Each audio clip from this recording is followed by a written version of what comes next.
मेरे अजीजों, मैं बाइबल से एक बात आपसे बांटूंगा और बड़े ध्यान से अपनी इस बात को सुनना है। बाइबल में लिखा है कि जब यीशु मसीह और उसके चेले गिरासेनिया देश को पहुंचे, तो वहां पर जब वो नाव से उतरे तो उसके पास एक कब्रिस्तान था और उस कब्रिस्तान के अंदर एक मनुष्य रहा करता था जो ना तो अपने शरीर पे कपड़े पहनता था, वो पूरा बिल्कुल नग्न अवस्था में उस कब्रिस्तान में घुमा करता था और जोर जोर से चिल्लाता था और अपने आप को पत्थरों से घायल करता था। लोग उस मनुष्य को सांकलों से बांधते थे, लेकिन वो सांकले भी तोड़ देता था।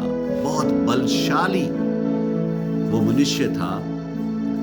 जब यीशु मसीह अपने चेलों के साथ उस जगह पर पहुंचा, तब वो व्यक्ति जोर से चिल्लाया और कहने लगा, हे यीशु नासरी, तेरा मुझसे क्या काम? तो बाइबल कहती है यीशु ने उससे पूछा, तेरा क्या नाम है? तो व्यक्ति कहने लगा, मेरा नाम सेना है, क्योंकि वो संख्या में बहुत थे।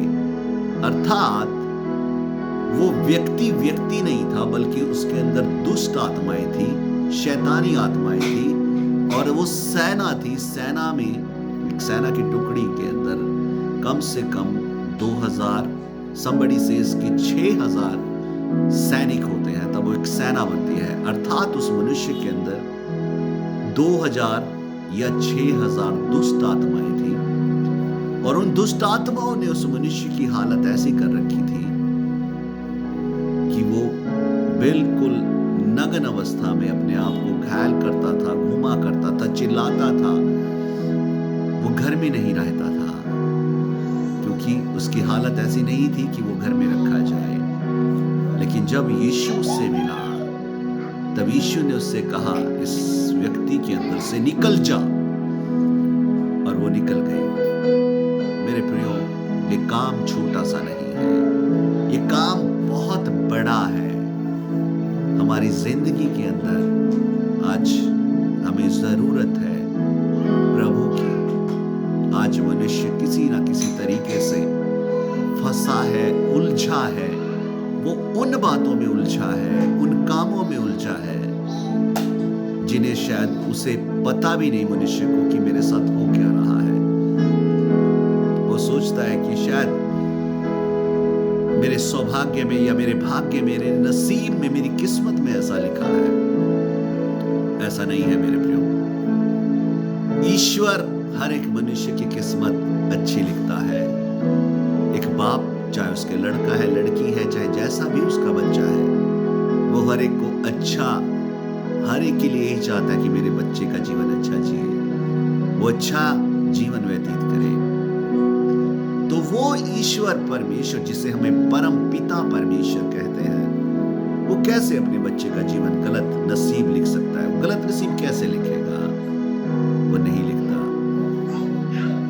फिर ये होता क्या है इंसान के साथ? मेरे प्रियो, इंसान जब ऐसे मार्ग पर होता है, जब उसके जीवन में ऐसी बातें होती हैं जो ईश्वर के, जो प्रभु के खिलाफ होती है, तब शैतानी शक्तियां आकर उसके दिमाग पर, उसके जीवन पर राज्य करती हैं, उसे कंट्रोल करती हैं। और फिर इंसान एक ऐसे पागलपन में आ जाता है। वो दिखता ऐसा है कि उसे लगता है ऐसा कि मैं बिल्कुल नॉर्मल हूं, लेकिन उसे ये नहीं पता कि मेरे ऊपर कोई शैतानी शक्ति राज्य कर रही है, जो मेरे कामों में मुझे सफल होने नहीं देती, जो मुझे सफल होने नहीं देती, जो मेरे घर में शांति आने नहीं देती, जो मेरे बच्चों का, मेरा खुद का भविष्य बनने नहीं देती, जो मेरे जीवन को एक ऐसे मार्ग पर लेकर जा रही है जहां से यह लगता है कि इसके बाद अंत ही अंत है, मृत्यु ही मृत्यु है, मरना ही मरना है। मेरे प्रियो, हमारे जीवन में इतनी बुरी परिस्थिति नहीं है जितनी बुरी परिस्थिति उस मनुष्य की थी जो कब्रिस्तानों में रहा करता था, लोगों को मारा करता था, पत्थरों से अपने आप को घायल करता था। जब उस मनुष्य का हल यीशु के पास आने से हो गया, या यीशु उसके पास गया, तो हमारा हल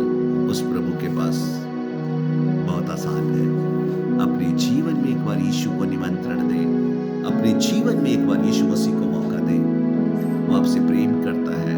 वो मारा इसीलिए गया कि हम बच जाए, हम जीवन पाए, इस धरती के ऊपर भी और मरने के बाद भी अनंत जीवन, स्वर्गीय जीवन, क्योंकि मार्ग स्वर्ग जाने का यीशु है। पवित्र शास्त्र बाइबल में यीशु ने कहा है, मार्ग, सत्य और जीवन मैं हूं। वो यीशु आपसे प्रेम करता है, आपको बाहें पसारे वो बुलाता है, मेरे बेटे एक बार अपना दिल मेरे लिए खोल, मैं तेरे दिल में आऊंगा, मैं तुझसे प्रेम करता हूं। मैं इवांजलिस्ट अजय।